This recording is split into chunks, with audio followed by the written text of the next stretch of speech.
conversation the other day, I found myself saying something that struck me as a bit funny.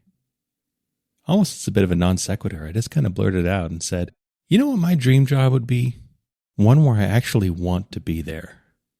And it's got a little laugh, a little chuckle. But the funny thing about this statement, and maybe this is just me thinking a little bit too deeply about things, is that there's actually quite a bit of truth in that.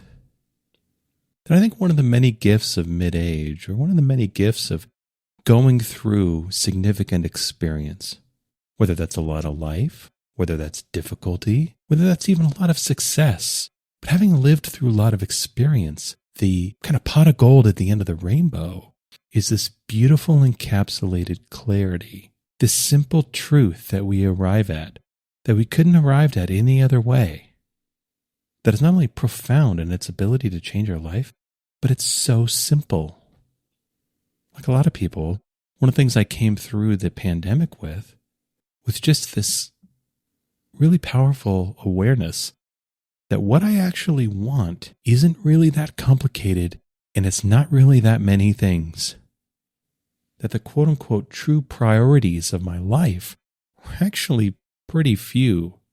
And thankfully, I didn't experience any direct loss of life, loss of job, any sort of serious personal calamity.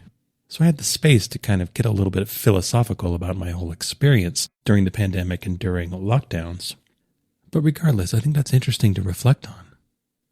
That one of the things that I've experienced, and I hear a lot, is when you ask people what they want, they don't actually know.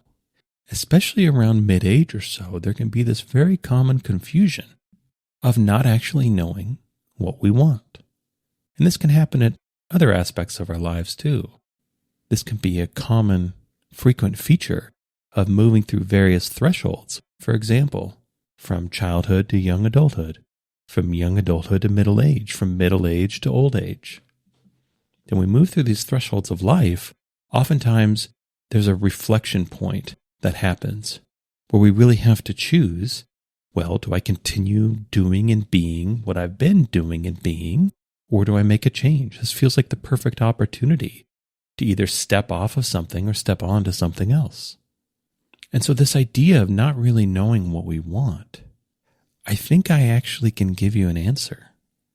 If you don't know what you want, I think I can actually tell you. I think I can actually tell you with a good bit of certainty. May not be 100% right, but if I was a betting person, I'd bet that I was right. And what that is, what I think you really want, is enough. That's it. That as we go through life, seemingly a lot of the experiences, a lot of the awareness that we gather is really getting to a point where we figure out what that enough is for us. And if we have confusion around what we want, it's because we've lost touch, we've lost awareness, we've lost our familiarity with enough. Because that idea of enough is personal. It's different for every person. And a lot of times we can really stunt our own growth by not allowing ourselves to find and arrive at the equilibrium of enough. Because usually enough is discovered through either too little or too much. Because enough is a balance point. Enough is balance. And a lot of times we need to go through stages of life where we don't have enough or we have too much to figure out what enough is for us, what it means for us, what it looks like, what it actually is. And unfortunately, both to ourselves and to others, we can chastise these efforts, this clumsiness in kind of fumbling our way to enough, especially when it comes to too much. We love to break people down that are over-consuming, overdoing, being extra. We love to chide and chastise people that we look at that are being or doing too much, taking too much.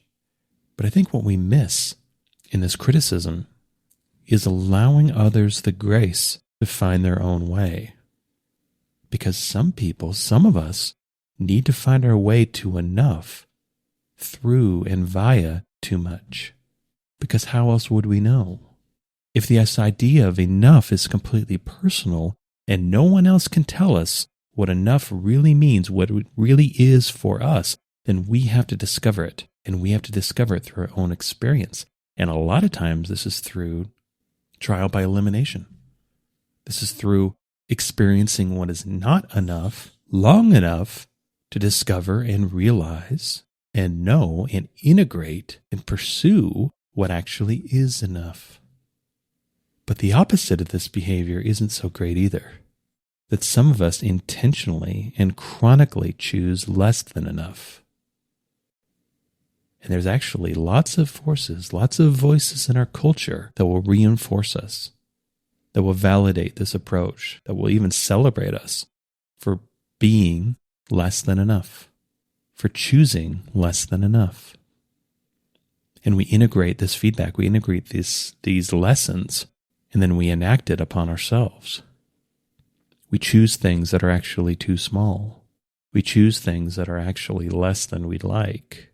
We choose things that aren't really us, but they fulfill and serve some sort of virtue of self-denial that is somehow supposed to deliver us to enough. And if persisted in long enough, not enough will deliver us to enough, because one day we'll wake up and realize, wait a minute, this isn't what I want. This isn't enough. That I've experienced not enough for long enough, that I know I don't want to do that anymore. And I can use my experience of not enough to know what enough looks like and feels like. So I'm going to go after that. I'm going to prioritize. I'm going to base my life around that. And again, this is a personal journey. This is an inward journey more than anything. That yes, we gather lots of experience and information by experiencing things on the outside. But ultimately, the clarity, the conclusion is reached on the inside. We're the only ones who can ever say what enough is. We're the only ones that know what enough looks like and feels like. We're the authority. We're the sole authority on what enough is for us. And at least in a short term, it is a bit of a tragedy when we're coached away from our own enough. Because sometimes, even by well-meaning adults and other people in our life, we're encouraged to someone else's enough. That's some of the mixed messages I received growing up came from growing up in a split household, of where my parents split up when I was 5 years old. So I spent the majority of my childhood and adolescence going back and forth between two wildly different houses. And on one hand, when it comes to this idea of what I want, it comes to this idea of enough, I was encouraged to do less, to have less, just be happy with whatever I can get and hold on to it for dear life. Maintain a death grip on whatever you have and never let it go, because you won't ever get anything ever again. And that wanting anything more is wrong. It's really met with an idea of, who do you think you are? You're not special. You're not different. Just take what you can get and be happy with that. You get what you get and you don't get upset. On the other hand, at the other house, I was encouraged to want things I didn't actually want. To want achievements I wanted no part of. To want a social status and a standing, an importance that I didn't actually care about. I was encouraged to pursue social cachet, things I could hold over other people. I was encouraged to win. I was encouraged to compete. I was encouraged to be the best of the best of the best. And I was encouraged to not only be successful, I was encouraged and rewarded for flaunting that success. Even at the time, even in adolescence, when I was probably my most egocentric, still felt gross to me. I knew that wasn't really who I am and what I really wasn't about, and I didn't like that attention anyway. That spotlight was very uncomfortable. I was also encouraged to compare, constantly compare, and rate and judge. And my point is that neither of these approaches were right for me. I don't demonize these approaches in anyone else, because that's not the point. The point, especially when it comes to this idea of enough, is discovering and acknowledging what's enough for me. What do I actually want? What actually matters to me? What actually fulfills me? What actually feels like a full life? What actually feels like a good life? What is that? Well, that's enough. Not enough can feel just as bad, can be just as diminishing and depleting as too much. like a lot of things, when I seek anything, what I'm actually seeking is balance. What I actually want is balance. Because balance is the absence of conflict. Conflict is the evidence of imbalance. And not enough is just as much of an imbalance as too much. Because when we really break it down, I think one of the interesting things about this idea of enough is that's actually what abundance is. That's actually what wealth is. That's actually what a good life is enough. Fulfillment. Enough of everything. That's the ultimate abundance. Not too little, not too much. Not too hot, not too cold. Not too infrequent, not too often.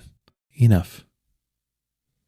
That when I think about what I really want, like what does my heart and soul really want out of life, when I really explore deeply and I get past all the superficial, all the base, all the self-centeredness, and I really drill down to what actually makes me happy, what actually makes my soul happy, what actually makes my heart sing, what actually makes a good day and a good life sustained over time. The answer to that question is enough. And so as I go into my life, as we all go into our lives, this is a useful exercise. These are useful questions to ask. What would be enough? In my work situation, what would be enough? In my relationship situation, what would be enough? In my home situation, what would be enough? And be honest. Really feel after it. Feel it within your body because you know what enough feels like. You also know what not enough feels like, and you know what too much feels like. That's the beauty of a lived life. That's the beauty of lived experience. You have familiarity, not only with what you want, but with what you don't want. You know what it all feels like, and you can attune yourself to what you want through attuning yourself to that feeling. And I want you to actually do this. I encourage you to do this. Spend some time with these ideas. What in your life is not enough? What in your life is too much? What does enough look like? What is enough for you? And try to let go of ideas of the virtue of denial, as well as the ideas of the virtue of as much as possible. This isn't about rampant consumption. This isn't about peacocking, accumulation, or achievement. This is about inside of you. What is actually enough? Because let's say you've gone through life choosing less than enough. You've gone through life deferring, waiting, always giving first and hoping to receive later. Going through life from a sense of denial, deferment. How does that actually feel? How does that actually feel to you? How has that been? Has that even worked? In what ways are you the one denying and separating yourself and not allowing enough? In what ways has this so permeated and penetrated you? In what ways have you installed this as your default way of being, of always choosing less than enough, of always pursuing less than enough? How did the outcomes of those choices and pursuits actually feel? Was that actually good? Does it lead to a life you actually want to live, you actually enjoy, that actually feels full and complete? Probably not. Because by pursuing, by choosing, by prioritizing not enough leads us to a life of not enough. Conversely, if you've chosen too much, if you try to accumulate and sequester and garner as much as you possibly can, you try to gather as many possessions as you can, as much clout as you can, as much importance as you can, as much achievement as you can, more and more and more for the sake of more and more and more. How has that felt? How has that been for you? I'm guessing it's all a little too much. But the funny thing is, when we have these awarenesses, even if we know we've been choosing not enough, even if we know we've been choosing too much, we still keep doing it. We still persist. And why? Well, why do we persist any negative habits, any negative behaviors at all? It's usually fear. If we've chronically chosen not enough, we're afraid of something. We're afraid of being criticized. We're afraid of attention. We're afraid of being too much. We're afraid of being yelled at. We're afraid of being noticed and known. Life can be so much easier if you just stay hidden, if you just stay small, if you camouflage yourself with your own smallness. Not having needs, not having wants, not sticking out, not being special, not being unique. Dimming your light so that you don't steal light from others. Not seeking attention so that others can have it. These are behaviors you've noticed yourself doing. It's a good idea to ask yourself why. Why is not enough okay? Why am I pretending that not enough is enough? On the opposite end of the spectrum, if we found ourselves living too much, doing too much, consuming too much, achieving too much, buying too much, peacocking too much, performing too much, broadcasting too much, sharing too much. Why? How have we gotten the idea that too much is actually enough? These are worthwhile and useful things to examine. In fact, this is a really important thing to know about ourselves. What does enough look like? What do I actually want? What actually matters to me? These are some of the most pertinent questions we can ever ask and know the answer to. Because there's so much self-knowledge, there's so much self-awareness in knowing the answer to these questions. This is so valuable. Because once we know what we actually want, once we know what actually matters to us, once we know what enough actually looks like, then we can prioritize our life around those ideas, around those things. We can bias our life. We can lean in the direction towards enough, which will bring us closer to enough. We can stop leaning in the direction of not enough, which just delivers us to not enough. We can also stop leaning in the direction of too much, which consistently and reliably delivers us to too much. We can have a life of enough by choosing enough, by knowing what enough is, knowing what it looks like for us, knowing what it actually is and means and looks like and feels like for us, and then pursuing that, making that the priority. Because once we get these ideas of not enough and too much out of our system, we'll naturally find our way to who and what we really are. Because a lot of times those decisions of not enough and too much are about other people, or about the external, or about trying to prove something, about trying to be something that we're actually not. There's a little bit of coercion in there. There's a little bit of manipulation in there. There's a little bit of PR in there. There's a little bit of branding in there. Why not just tell the truth? Why not just be honest? Because you want what you want. Everybody does. It's impossible to not want. That's the drive that propels us through life. So the sooner we acknowledge it, the sooner we honor it, the better. Because acting out of alignment with what we really want, being in conflict with what we really, truly, deeply want on the inside, just causes conflict in our life. Just creates an imbalance that then waits for us to balance. This is important and necessary to live a good life, is to know what enough looks like, to know what enough is, and then pursue it.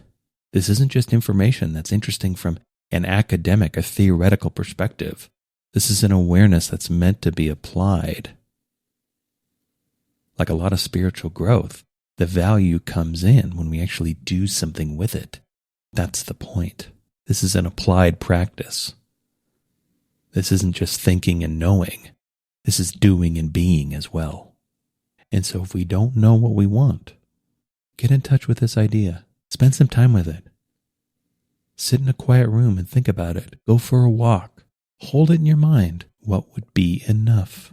For me, not anyone else. And no one else has to know. This can be just between you and you. That's all that really matters anyway. Is you recognizing and acknowledging and honoring what enough really means for you. And then integrating that into your life. And then actually pursuing that. Basing your decisions on what you do based on what enough is, what enough means, what enough looks like and feels like for you. Because a good life, a full life, a complete life, the life we actually want is a life of enough. I hope you enjoyed this episode. All episodes are given freely. If you feel inspired to give, please visit theunionpath.com/donate. If you have a question, you can contact me at theunionpath@gmail.com. Take care and all the best.